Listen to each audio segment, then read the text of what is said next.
The Detroit Pistons are currently stomping on a 3-game winning streak, and what's kind of crazy about this team's build is that besides Caris LeVert off the bench, Cade Cunningham is the only reliable ball handler on this team. But again, despite that, he's been shouldering this team's offense and putting up some career best numbers. And right now, with the ball in Cade's hands, he's easily one of the best overall playmakers in the league. Now, in his first 4 NBA seasons, the biggest thing that's handicapped Cade's game is his rim finishing. Physically, he doesn't have the pop to play above the basket, and he did kind of get sped up when dealing with multiple bodies in the paint.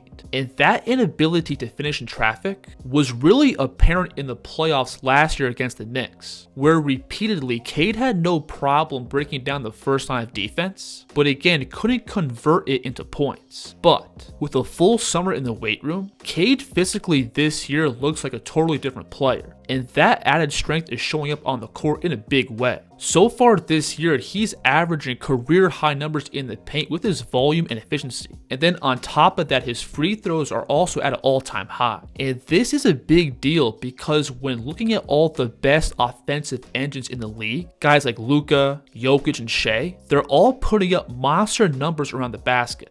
And that ability to score in the paint sort of gives her scoring a safety net, because unlike mid-range and 3-point jumpers, there shouldn't be much variance to layups, dunks, and free throws. Now, when looking closer at Cade's film, I think he's been playing with the right mentality. When coming downhill, he's driving with the intention to score. He's not avoiding contact or looking to seek out fouls. Everything is him exploding and muscling the ball up through the defense. As part of that, I think I could have done well. Detroit here is going to set these stagger screens for him and watch him just turn the corner to then charge right into this open space. Cedric Coward here plays really good defense by fighting over this screen and keeping his hips squared up with the ball. But again, Cade from this spot is just going to attack his body.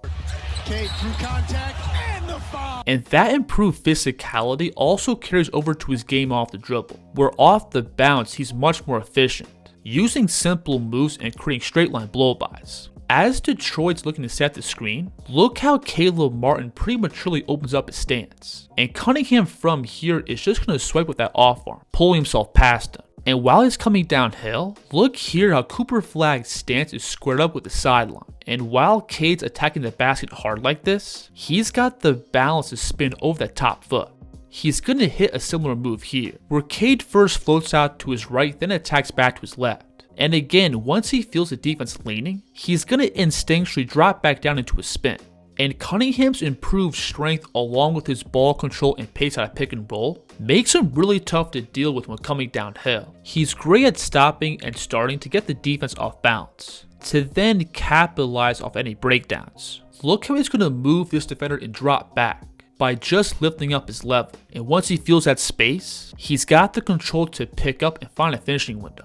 This move here is really tough, where with the head of steam, Cunningham has the footwork and ball control to attack hard to his right, to then plant that outside foot and transfer the ball through without breaking his momentum. Then again, it's going to be one dribble, him gathering the ball and stepping through contact. Now, it's also important to note that Cade still isn't bulletproof as a driver. His lack of explosiveness does put a cap on how consistent he can be against length and traffic, and he still runs into the habit of rushing up his finishes. But regardless, I still think he's taken some legit steps forward around the basket this year. Now, that improved strength and balance also carries over to Cunningham's in-between scoring game. First, this year, he's added a lot to his floater package, where in general, his lift and balance on these shots has been really good. Look who's going to put D'Lo on his hip, to then bump him down and lift up off that ball side foot for the soft bank shot. This is pretty much the same shot, where he has the defense on his hip, and he's again attacking downhill to his right. But instead of lifting up off one foot, he's now going to gather on two and pop up for another soft bank shot. And again, these may seem like just your routine push shots, but it takes a ton of control and balance to attack hard towards the basket like this, to then stop and shoot up for a balanced floater. And then of course, from 12 to 17 feet, Cade also has that high level mid-range scoring. And these are shots that he's pretty well established into his game over the past 3 years, where his pace, size, and handle allows him to naturally generate these looks out of pick and roll and isolation. Shields, fades, puts it through. Now, the one area of Cade's game that I want to continue to look at this year is going to be his 3-point shooting. While his numbers so far this year haven't been great, I still think he's due to have a season where he shoots in the high 30s or low 40s from 3. He may not have a super dynamic James Harden step back game, but if he has space, he's more than comfortable rising up for pull-ups from range going both right and left.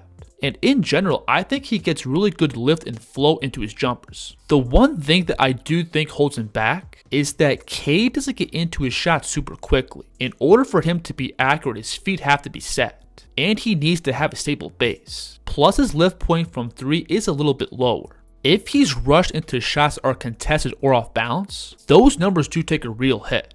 But the thing is, I don't think Cade needs to be a super high volume 3-point shooter to score 20 plus points. He's already established himself as a legit mid-range scorer, and his free throw numbers are at a career high. In general for him, it should be about attacking and putting pressure on the defense first, to then counter them with outside looks second.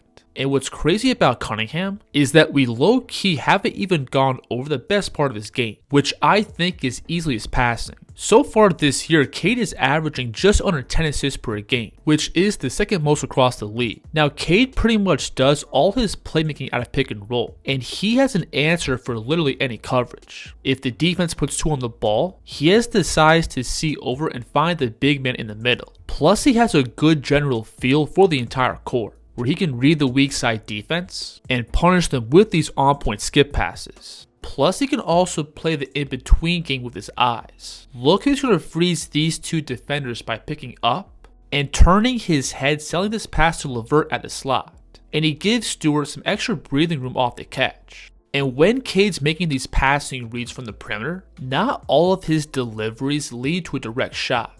But it does put the defense in rotation and give his teammates advantages. And because Detroit doesn't really have a ton of offensive talent around him just creating breakdowns at the point of attack is huge for their offense. Another thing Cade's developed over the years are these one-hand dimes off the dribble. And these are huge because, like we've gone over, passing windows can open and close really quickly. So having this hairpin trigger off the dribble allows him to instantly capitalize on breakdowns. Look how Cade's going to briefly pull 2 defenders off the screen, and he's just going to slide the ball behind and shovel this left-hand pass to the roller. Now off the dribble, when Cade turns the corner off the screens and gets below the arc, that's when he becomes a real nightmare for the defense. Again, because he's a legit in-between scorer, the big man in drop has to at least step up and respect him. But that then opens up the rim for these backside lobs. So again, if Cade's coming downhill, the defense pretty much has to give something up.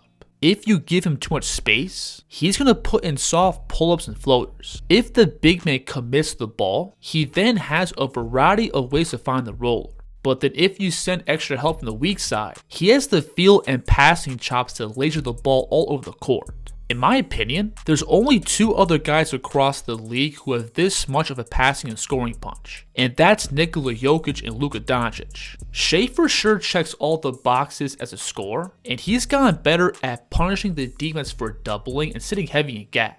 But in general, I don't think he's mapping the court quite as well as Cade. Some people may bring up LeBron, but his scoring recently for me hasn't been reliable enough to be in this conversation. So for Detroit, if the ball's in Cade's hands, he's going to pretty consistently generate offense for you. I think going forward, my biggest concern has to be the offensive talent that the Pistons have around Cade. Last year, I thought the presence of Hardaway and Beasley really took this offense to a different level, because not only could the both of those guys shoot, but they could also put the ball down and attack aggressive rotations. That ability to make open shots and punish closeouts paired perfectly with Cunningham's ability to bend the defense and force breakdowns. But I don't think this current team has that same off-ball scoring punch. Jalen Duren is just a rolling catch and finisher. Ausar Thompson hasn't taken any major leaps forward as an outside shooter. And Javonte Green and Ron Holland off the bench also aren't reliable shooters. Now, I do think Duncan Robinson deserves a big shout out for his play. He's easily the most consistent shot maker on this team, and people do sleep on his ability to put the ball down. Karis LeVert on paper could pair well with Cade, but he's primarily used as a lead ball handler when Cade's on the bench. Simply put, the foundation for this team has to be their defense. They do have length and athletes at every position, and they currently have the 5th best defensive rating across the league. If that defense can hold up, and Cunningham can find a way to keep this offense afloat, I still think this team could have a pretty deep postseason run. If you enjoyed this video, please like and subscribe, and let me know in the comments who the kids should break down next. The kids here.